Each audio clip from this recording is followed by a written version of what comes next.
لذلك قالوا أنه هذا القرار يطبق على البلدان بعدما تنتهي الحرب. عندما تنتهي الحروب قبل كانت الناس حتى مع سطح ما عندهم مشكلة مع الجواري اكو ثقة واكو امان، لكن ظروف الحرب اللي مرينا فيها متاجرات وانعكاسات امشي وقت الحرب هسه وتوقف وهدنه وخلينا نشوف، بس ممكن الحرب ترجع باي لحظة او الصراع ياتي في اي لحظة.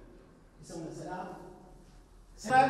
نزيهة الدليمي في الوطن العربي هي في العراق 58 او زوج او طالتها آثار الحروب، بكل الأحوال هي ضحية. چالاکی ئەمڕۆ لە چوارچێوەی پرۆژەیەکی هاوبەشی ڕێکخراوی CDO ڕێکخراوی پاسەوانە کە لەلایەن ئاژانسی ژنانی نەتەوە یەکگرتووەکانەوە هاوکاری ئەکرێت، تایبەتە بە بڕیاری 1325 و بەشداری ژنان لە ناوچە جێناکۆکەکانە.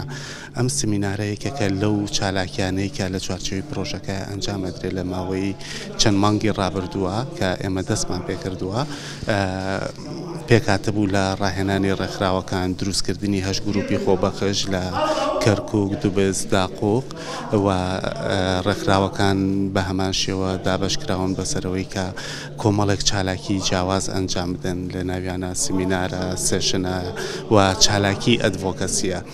یەکێکی تر لە چالاکیەکانمان کە لە دوای ئەم پرۆسەیەوە دەست پێکرا ئامادەکردنی سێ لێتەرە، سێ پەیامە لەسەر بڕیاری 1325 لەسەر دۆخی ژنان لە ناوچە جێناکۆکان و بەعام لە عێراقا.